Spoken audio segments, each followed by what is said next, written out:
हमर चलवे निकले चलेगा कैसे भैया? आप तो रहते थे वहाँ वसूली में, तो क्या चलेगा आपका? 17 महीना आप रहे बिहार सरकार के शिक्षा मंत्री के रूप में, 11 महीना आपका मंत्री, उद्योग मंत्री, कई विभाग मिला आपको, लेकिन आज तक आप दिखा दीजिए कि मंत्री के रूप में आप एक ईटा अगर मधेपुरा में आप गा रहे होंगे। नमस्कार, इस वक्त हम कमरिया में हैं और यहाँ जो है एनडीए के भावी प्रत्याशी श्वेत कमल उर्फ बउआ यादव के द्वारा यहाँ जो है एक जनसंवाद कार्यक्रम का आयोजन किया गया था, जिसमें जो है सैकड़ों से भी ज़्यादा की संख्या में पुरुष और महिला जो है यहाँ पहुंची और उनके भाषणों को सुना। और ये कुर्सी और जो आप देख रहे हैं सारा जो है खचाखच भरा हुआ था। तो कहीं ना कहीं इस बार भी जो जनता के मन में एक ही चीज़ है कि 2025 और फिर से नीतीश। तो अब देखना दिलचस्प होगा कि क्या 2025 और फिर से नीतीश जो है बिहार में अपना सत्ता कायम करते हैं। और श्वेत कमल उर्फ बउआ यादव जो एनडीए के भावी प्रत्याशी, उन्होंने क्या कुछ कहा, देखिए इस पूरी वीडियो में। लोगों से एक ही अपील है, आशीर्वाद ले रहे हैं, युवा साथियों का साथ ले रहे हैं और आदरणीय गार्जियन, अभिभावक जितने भी हमारे साथी हैं, बुजुर्ग हैं, सभी का आशीर्वाद ले रहे हैं। और माननीय हमारे बिहार के मुखिया और हिंदुस्तान के शेरे बिहार नरेंद्र मोदी के द्वारा जो योजना है उनके बारे में लोग जान रहे हैं। लोग काफ़ी खुश हैं कि नहीं, हम लोग नीतीश कुमार को जानते हैं, हम लोग यहाँ के ऊर्जा मंत्री विजेंद्र यादव को जानते हैं, हम लोग यहाँ के सांसद दिनेश चंद्र यादव जी को जानते हैं, हम लोग यहाँ जो काम हुआ नीतीश जी के द्वारा उनको जानते हैं। जो उनका काम हुआ 125 यूनिट बिजली फ्री हुए हैं, 100 रुपया का जो पेंशन था उसको 1100 रुपया नीतीश जी के द्वारा लागू किया गया है और 100 से 400 हुआ, 400 से फिर उन्होंने 1100 रुपया लागू किए। और जो सरकार का जो चारों तरफ रोड, सड़क, बिजली का जो जाल बिछ गया है, उनके योजनाओं के लोग लेकर के लोग काफ़ी खुश हैं, लोग काफ़ी प्रसन्न हैं। लोग सीधा कहते हैं 2025 फिर से नीतीश, 2025 से 30 सिर्फ और सिर्फ नीतीश कुमार। एक ही नारा, एक ही नाम, नरेंद्र मोदी जी का आशीर्वाद और नीतीश जी को वोट। क्या लग रहा है सर, मधेपुरा से वोट एनडीए फतह करेगी? एनडीए का तो फतह करना तय है। इस बार 15 में ही फतह हो जाता, लेकिन गठबंधन के चलते ये जो विधायक जी हैं वो फिर बन गए। 20 का बात आप लोग जानते ही हैं कि कैसे बने, लेकिन इस बार कुछ नहीं चलने वाला है। एनडीए तो जीत गया भैया। लोगों का एक तरफा समर्थन एनडीए के साथ है, उनके विकास के कामों को लेकर के एनडीए के साथ है। आशीर्वाद तो आप देख लीजिए, आशीर्वाद तो लोगों का मिल रहा है। बिना आशीर्वाद मिले मधेपुरा जैसी धरती, क्रांतिकारी धरती पे 20 वर्ष तक हमें जनप्रतिनिधि होने का नाता मतलब मौका, सौभाग्य नहीं मिलता। 20 वर्ष से लगातार हम लोग यहाँ जिला परिषद अध्यक्ष के रूप में, प्रतिनिधि के रूप में या नगर पंचायत के चेयरमैन के रूप में यहाँ हम लोग लगातार स्थापित हैं। आशीर्वाद तो पहले से मिला हुआ है। विधानसभा मधेपुरा में पहली बार प्रयास में है और आदरणीय बिहार के मुखिया जी का अगर आशीर्वाद मिलेगा तो पूरे जिला नहीं कोसी में सबसे अधिक मत से मधेपुरा विधानसभा सीट एनडीए के खाते में जाएगा। आदरणीय यहाँ के पूर्व मंत्री और वर्तमान 15 वर्षों से बिहार के यहाँ के मधेपुरा के विधायक जी, मैं नाम नहीं लूंगा, आप सभी लोग जानते हैं, 15 वर्ष तक लगातार रहे, लेकिन किसी भी पंचायत, किसी भी गाँव का सुध ही नहीं लिए। अभी भी अगर गए कपिल देव जी के ही पंचायत में, परवा नक्सल इनका पंचायत करता है, तो बिशनपुर गांव गए, वहाँ पूछे कि इन्हें से रोड पर कने निकल गए, कौन गांव अच्छे?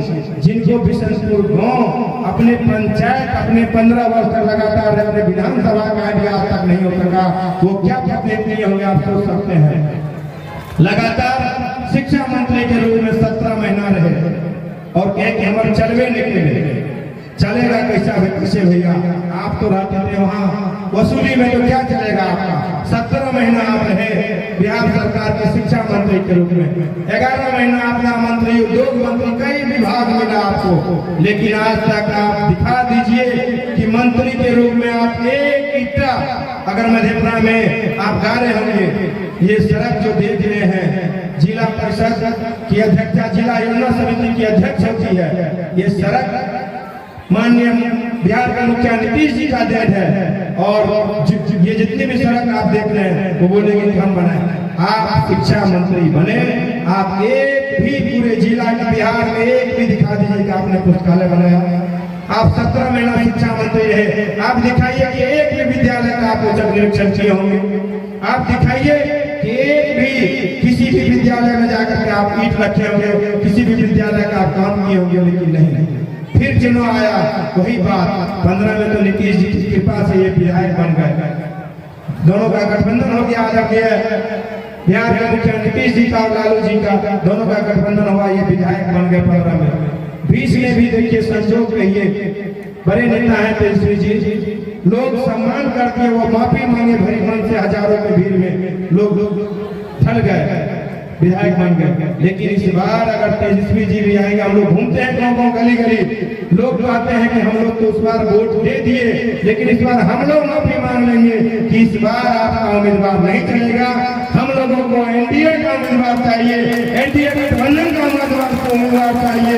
पांचों घटक के साथी जो है उनके द्वारा जिनको भी उम्मीदवार दिया जाएगा, आदरणीय बिहार के मुखिया माननीय नीतीश जी को, उनको मेरा पूर्ण समर्थन और अभी सभी लोगों का होना चाहिए। तभी ये जो 15 साल तक झूठ बोल करके ठगते रहे लोग को, वही के एक ध्यानी यादव जी थे राज में बड़ाई में, ताजा घटना रोज घूमते हम लोग, वो कहने लगा कि बार हम लोग दम लगा के मदद किए थे, लेकिन उसी से जब शेखर जी से हम लोग पूछने लगे, उनके और सांसद आए थे आरजेडी को, उनसे पूछने लगे तो वो भागने लगे और गाली गलौज करने लगे। तो सोचिए, एक संस्कारी जनप्रतिनिधि का ये कभी कर्तव्य नहीं होता है तो वो अपने जनता से लड़े। आपके बल पर, जनता के बल पर हम लोग नेता, आप ही के बीच से किसी को अगर जनता ने चाह दिया, सामने बैठे हुए हमारे बहुत सारे साथी हैं, जनता अगर चाह दे तो किसी को जीरो से हीरो बना सकती है। जनता से बड़ा कोई नहीं होगा, जनता के बल से ही हम लोग नेता बनते हैं, और लोग जब नेता बन जाते हैं, बड़े नेता बन जाते हैं, तो उसी जनता को भूल जाते हैं। से बहुत बहुत आभार व्यक्त करते हैं। और इस पंडाल में उपस्थित जो भी हमारे एनडीए समर्थित, एनडीए विचारधारा के लोग हैं, हमारी माताएं, गार्जियन, अभिभावक, सबों को चरण छूकर मैं अपना प्रेम और प्रणाम समर्पित करते हैं। साथियों, इस मंच पर विराजमान कई नाम हैं। सबसे पहले मैं आदरणीय श्वेत कमल बुआ यादव जी को मधेपुरा के इस पश्चिमी धरती पर, घैलार और गवरिया की इस पावन धरती पर मैं उनका लाख लाख शुक्रिया अदा करते हैं, लाख लाख अभिनंदन करते हैं कि आप जैसे इस बार एनडीए को युवा प्रत्याशी मिलने जा रहा है। ये एनडीए आपका सौभाग्य नहीं है, ये एनडीए का सौभाग्य है, ये मधेपुरा के पश्चिमी के लोगों का सौभाग्य है, ये मधेपुरा के विधान सभा के लोगों का सौभाग्य है कि आप जैसे उम्मीदवार लोगों को इस बार मिलने जा रहा है। साथियों, इस मंच पर विराजमान हमारे राजा जी हैं, मैं कभी बहुत बहुत आभार का प्रकट करते हैं। अरुण जी हैं, पंकज जी हैं, हमारे गार्जियन, अभिभावक गुरुदेव बाबू मुखिया जी हैं, मैं कभी बहुत बहुत आभार और प्रणाम। तो अभी आप देख रहे थे एनडीए के भावी प्रत्याशी श्वेत कमल उर्फ बउआ यादव जो है अभी मंच से लोगों को संबोधित कर रहे थे, और मीडिया के सामने भी जो है वो क्या बयान दिए वो आपने देखा। तो बहरहाल इस खबर के प्रति आप लोग क्या सोचते हैं? अगर आप हमारे चैनल को यूट्यूब पे देख रहे हैं तो उसको आप सब्सक्राइब कीजिएगा, अगर आप फेसबुक पेज को देख रहे हैं तो उसको फॉलो कीजिएगा। खबर आपको कैसा लगा कमेंट बॉक्स में अपनी प्रतिक्रिया दीजिएगा, और देखते रहिए देश हित समाचार 11। जय हिंद, जय बिहार।